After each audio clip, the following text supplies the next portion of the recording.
আমার কাছে মনে হয়েছে এই যাবৎকালীন ইরান, আমেরিকা বা ইসরায়েল এই ত্রিমুখী লড়াইয়ে একদিনে সর্বোচ্চ পরিমাণ অর্থনৈতিক ক্ষয়ক্ষতির শিকার হয়েছে আমেরিকা ইরানের মাধ্যমে। আর ইরানের জন্য এটা একটা গোল্ডেন অ্যাচিভমেন্ট।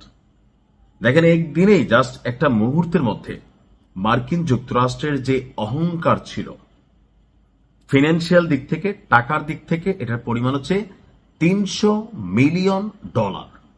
$300 মিলিয়ন। 1 মিলিয়ন মানে 10 লক্ষ ডলারে হয় 1 মিলিয়ন। তার মানে কত লাখ ডলার? 3,000 লক্ষ ডলার মেশিনটার দাম। তবে আমি দামের দিকে যাচ্ছি না এই কারণেই যে যুক্তরাষ্ট্রের তো টাকার অভাব নাই। আমরা হয়তো এটা অনেক বড় ভাবতে পারি, বাট যুক্তরাষ্ট্র বানায়। আমি বলছি এই জায়গায় যে এই যে মেশিনটা যুক্তরাষ্ট্রের অত্যাধুনিক প্রযুক্তির যে সর্বশেষ কিছু সংস্করণ আছে আকাশ প্রতিরক্ষা সিস্টেমের, এর মধ্যে একটা হচ্ছে থার্ড। খেয়াল আছে নিশ্চয়ই, রাশিয়া ইউক্রেন যুদ্ধে ইউক্রেন বারবার আপনার এই থার্ড চাচ্ছিল যুক্তরাষ্ট্রের কাছে যে ভাই আমাদেরকে থার্ড দাও, কারণ এটার প্রতিরক্ষা সিস্টেম এতটাই আধুনিক যে আমরা সবাই ভাবতাম এটা মনে সুপারম্যান টাইপের কোনো কিছু। কিন্তু ইরান তেল কম ভাজা মচমচা সস্তা 2,10,000 দামের একটা ডলারের ড্রোন দিয়া বা ক্ষেপণাস্ত্র দিয়া আপনারা এত বড় ঘটনা ঘটে দিতে পারছে। দর্শক, যুক্তরাষ্ট্রের $300 মিলিয়ন মূল্যের থার্ড রাডার ব্যবস্থা ধ্বংস করে দিয়েছে ইরান। এই মুহূর্তে সারা পৃথিবীতে মাত্র 8টি জায়গায় এই থার্ড রাডার ব্যবস্থা একটি আছে, এর মধ্যে দক্ষিণ কোরিয়া, গুয়াতেমালা সহ আর বেশ কিছু জায়গায়।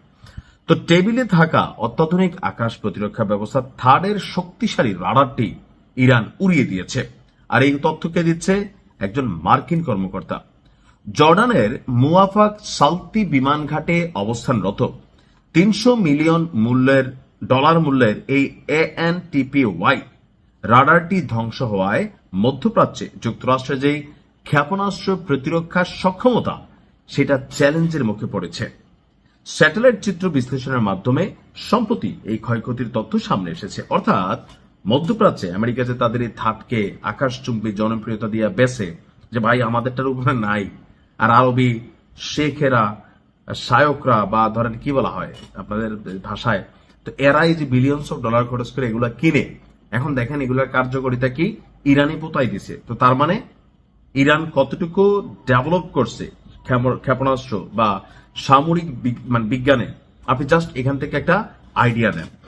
বলা হচ্ছে যে গবেষণা সংস্থা foundation for defence of democracies তাদের বক্তব্য অনুযায়ী জর্ডানে 2টি ইরানি হামলার খবর পাওয়া গেছে। প্রাথমিকভাবে সেগুলো প্রতিহত করার দাবি করা হলেও পরবর্তী সময়ে বাণিজ্যিক স্যাটেলাইট চিত্রে রাডার এবং এর সহযোগী সরঞ্জামগুলো ধ্বংস হওয়ার প্রমাণ পাওয়া যায়।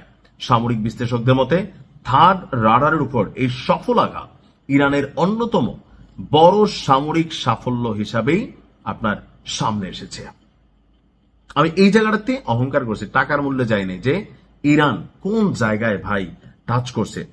যুক্তরাষ্ট্রের এই terminal high altitude area defence বা থার্ড ব্যবস্থাটি মূলত বায়ুমণ্ডলের কিনারে থাকা ব্যালিস্টিক ক্ষেপণাস্ত্র ধ্বংস করতে সক্ষম। বর্তমানে এই রাডারটি অকেজ হয়ে পড়ায় ক্ষেপণাস্ত্র প্রতিরোধের মূল দায়িত্ব সেই আগের দিনের প্যাট্রিয়ট সিস্টেমের উপর বর্তাবে।